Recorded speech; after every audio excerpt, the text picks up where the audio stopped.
Lumaki po ako sa farm. Kinulong po ako ng tatay ko. Paulit-ulit naman, parang memoryado nyo. Kasi kino-coach ka ng lawyers mo siguro. The same thing. Basta sa farm po. Tell us about your child. Ako sa farm. Basta tell us about your child. Sa farm. Ano ba? Huwag tayong robot. Tell us about your childhood. So we're convinced that you have a childhood in the Philippines. Guay lao pe, tui tai liok lai. Continue. Qua si Trung Quốc lang. Qua si Philippines lang. So if you're really Chinese and fronting for other people, go back to your country. Hindi pwedeng, kasi parang scripted. Kasi I was born on this. This is what I can remember. And then when I ask you the same question, it's the same rote. R-O-T-E. Your Honor, lumaki po ako sa Bamban, Tarlac. Lumaki po ako sa farm. Paulit-ulit. Ako nga po, doble ng age nyo. Naaalala ko pa yung childhood ko na ako'y 5 years old eh. Kilala ko pa yung grade school teachers ko eh. Yun lang po. Huwag tayong mag-philosophy po dito. I mean, Opo. obviously, I'm not asking you, how was it when you were born? Hindi po. From 1986 to 2005. Ano ba ang ating pinupunto dito? Na dapat ang ating mga ahensya ng gobyerno ay hindi nagpapahintulot ng mga sindikatong kriminal na nagbibigay ng mga peking birth certificate at ibang dokumento na nabibigyan tuloy minsan ng mga Philippine passports o nakakabigay ng ID ng Philippine government agencies na de-deprive tuloy ang ibang Pilipino sa mga benepisyo. At hindi lang yan, maari pa, without judging you or prejudging you, na mahalal sa mga posisyon na maaring maging national security issue. Dediretsuin ko na po. Kumbinsihin mo kami kasi hindi po pwedeng hindi nyo maalala yung inyong first few years of living na formative years. Para makumbinsi kami, because we want to be convinced that all elected officials are Filipinos and not spies of other countries. So, as a nationally elected official, and I won in Tarlac, number 1, I think, or 2, and I won in Banban, perhaps you even carried near sample ballot, we have to know. Di ba ho?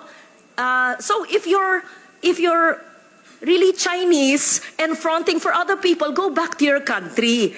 But if you are Filipino and you were born here, convince us because we want to be convinced. So I'm trying to help you by trying to make you recall about your childhood. Hindi pwedeng, kasi parang scripted. Kasi I was born on this. This is what I can remember. And then when I ask you the same question, it's the same rote. R-O-T-E. So convince us. Your Honor, lumaki po ako sa Bamban, Tarlac. Lumaki po ako sa farm. Paulit-ulit. Opo. Anong barangay, anong farm, sino po yung nag-alaga sa inyong sabi nyo na binibisita kayo ng ama nyo, ano yung family situation, sino pong makalaro nyo, kaklase nyo, kung homeschooled kayo, sino po nag-homeschool sa inyo, ganun po. Madam Senador, ako po ay lumaki po sa Barangay Virgen de los Remedios, Bamban, Tarlac po. Ako po ay isang Filipino. Lumaki po ako kasama po yung mga empleyado po namin sa farm. Ipaprovide ko rin po yung mga pangalan. Come and go din po naman kasi yung mga naging empleyado po. 38 years ago po, Madam Senador, wala po ako talagang maalala ng sobra. Pero meron pa po ako isang kasama ngayon po na matagal na po sa amin, si Mang Boy po, na hanggang ngayon, kasama ko pa rin po siya. Sa susunod po, baka pwede ko po siya i-present din po dito para makilala nyo po. And in fact, 14 years old pa lang po ako, nagtatrabaho na po ako. Kilala po ako ng barangay chairman na mention po kanina na ipapaimbita. At bumibili na po ako ng mais. Pwede po ako mag-present po ng mga pangalan po nila na magpapaalam lang po ako sa kanila kung pwede ko po sila i-disclose po yung names po nila. At Excuse me, San Loren, kung pwedeng idagdag, kung kaugnay nyo lahat ng mga taong ito mula nung pagkabata nyo, pwede nyo bang ikwento ng mahaba-haba ng konti in Kapampangan? Kasi siyempre, kausap nyo sila sa sarili nilang lengguwahe. Madam Chairman, ang Bamban po ay Tagalog po. Meron din pong Kapampangan, pero yung mga kasama ko po sa loob ng farm po, mostly po mga Visaya po. Kasi ang piggery po, biosecurity po, hindi po sila lumalabas. Well, actually, Sen. Nakakulong? Lauren, just for the Hindi record, lumalabas? may mga nag-o-observe na mga kababayan natin, pati mga netizens na mga Opo. Kapampangan. Yan po ang tanong nila sa inyo. Kasi Kapampangan po ang lingwahe nila. Yes, doon. yes. Can Anyway, you Sen. speak? Lauren, please Oh, proceed. thank you for that interjection. It's very helpful. Magsalita po kayo sa Kapampangan kung kayo lumaki sa... Madam do? Senador, konti lang po yung alam ko po sa Kapampangan. Ang alam ko po, sobrang konti lang po. Di Okay. takdamo po. What Chinese language do you speak? Hokkien or Mandarin? I can speak Hokkien po. Okay, speak in Hokkien now. Bo? More. Tell us more about your life in China. Wala po akong life po sa China. Dito po ako lumaki sa Pilipinas po. Tell us about your life in the Philippines and tell us about your family in China in Hokkien. Family ko po in No, China. in Hokkien. Please tell us about your father who's from China and he used to visit you when you were a child, and the family of your father in China, and where are you from China in Hokkien. We have interpreters and perhaps I can understand a little.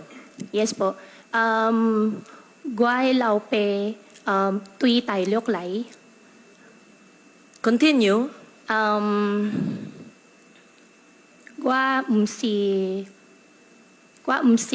Trung Quốc lang. Gua si Philippines lang. Tell us about your relatives. Pakikwento po ang mga kamag-anak ng iyong ama. San sa bansang Sina ang inyong ama at ano ang ginagawa niyo? Sinabi niyo embroidery, etc. Negosyo at mga kamag-anak niyo doon. Tell Sen. us. Lauren, before she answers, Yes. maybe we can ask Ms. Batay, our Chinese interpreter, just to Yes, interpret to yes. us what the mayor said. Thank you. Ms. Batay. Okay, so in English, the interpretation would be, my father is from China. I am not a Chinese. I am a Filipino. I mean, you're obviously half Chinese because if your father is full Chinese and your mother you claim is Filipino, right? Your Honor, ako po ay isang Filipino at ang tatay ko po ay Chinese. Ako po ay, kung hindi man po ako full-blooded po na 100% po na Filipino, dahil po sa tatay ko, ako po ay isang Filipino po. Okay. What do you recall in 1986 when you were born?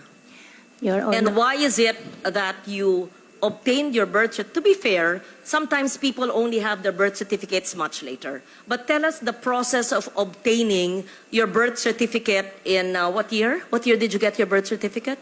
Your Honor, 2005 po. Yes. Sen. Lauren, if I may just quickly add to Please, your earlier please, question. proceed, Madam Chair. Mayor, may childhood photos ba kayo sa Bamban? Yes. Meron po, nung bata po ako, Madam Chairman, hindi po talaga uso cellphone.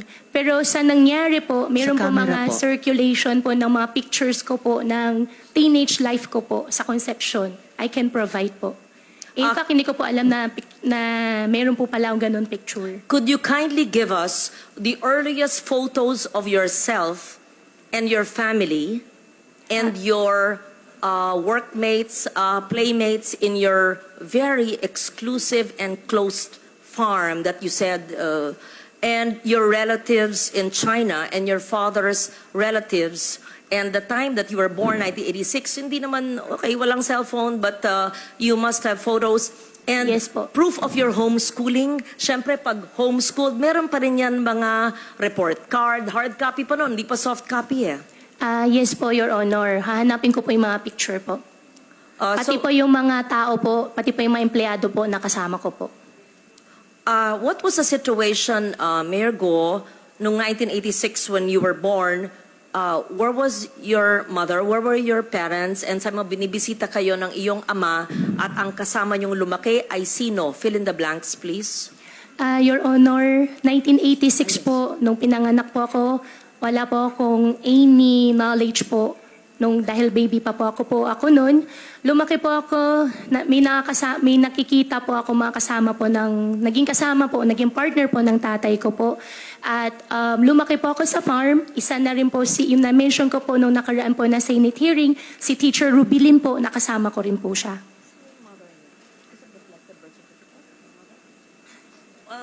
Can you please state once again your mother's name? Amelia Leal po, biological mother ko po. And have you ever met her? Hindi ko po siya nakasama. Have you ever met her? Hindi po. From the time you were born, from 86, hindi po nyo na silayan. Hindi na po. And tinanong po nyo sa inyong ama o sa mga kalaro nyo kasamahan sa farm?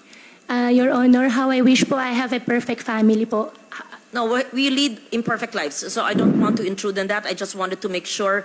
So, sa pagkaalam ba nyo ay Pilipino ang inyong ina? Opo, yan po ang sinabi po sa akin ng tatay ko po. At lumaki po ako dito sa Pilipinas po. At wala rin po, Madam Senador, wala rin po ako ibang citizenship kung hindi Filipino lang po. How did you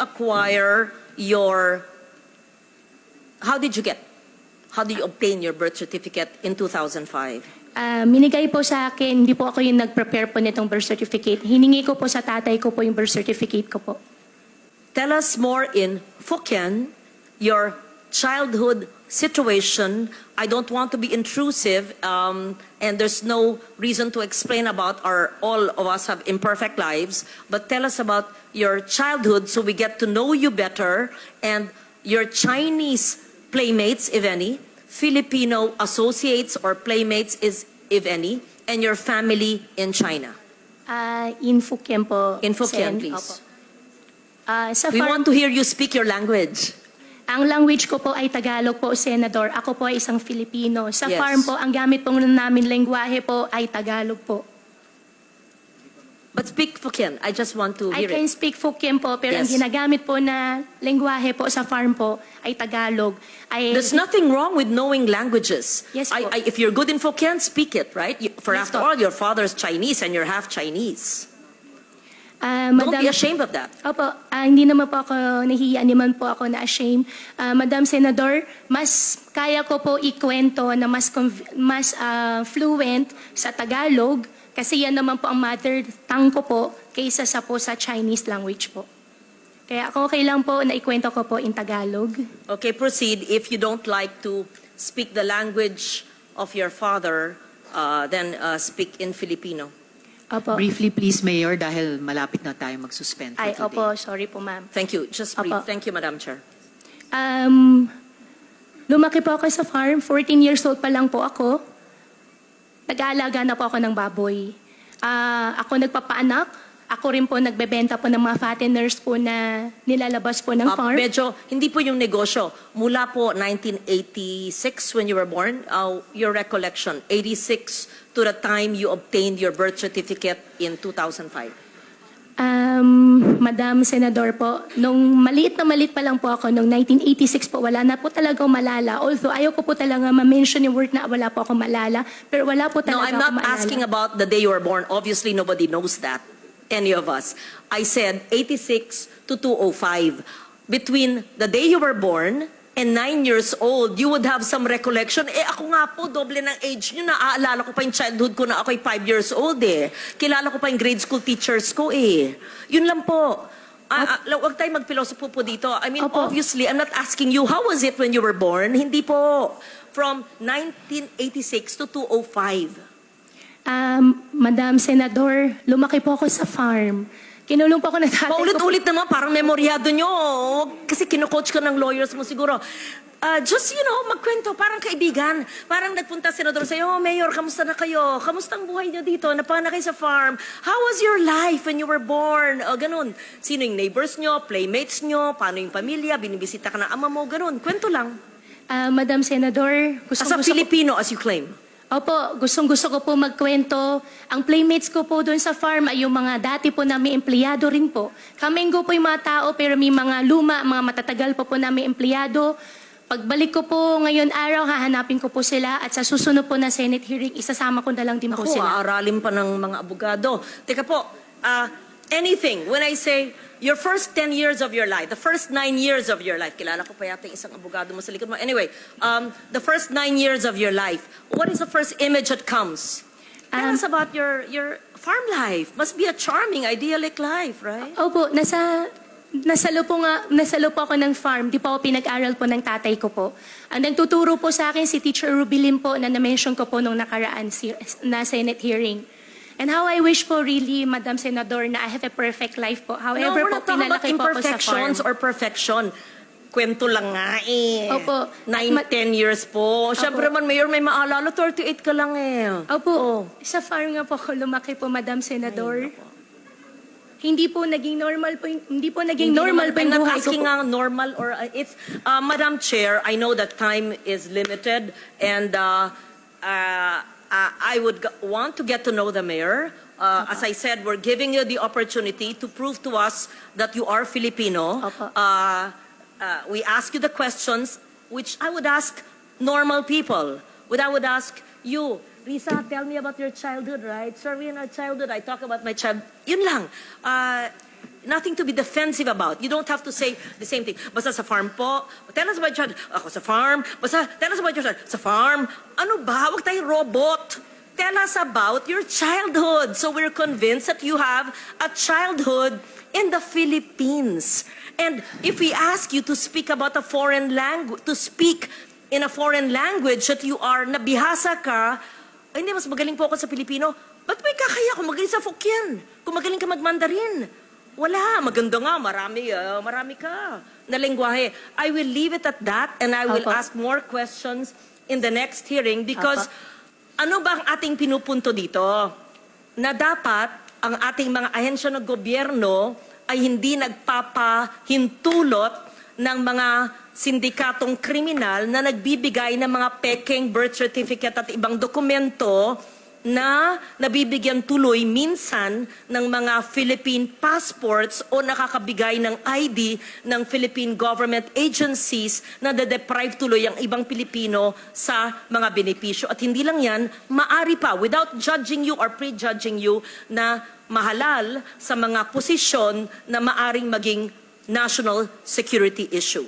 I'm not judging, I'm basing it on what I've heard and read, and I'm giving you the chance to prove that you are Filipino. Yes, so I will leave it at that. Thank you very much, Madam Chair.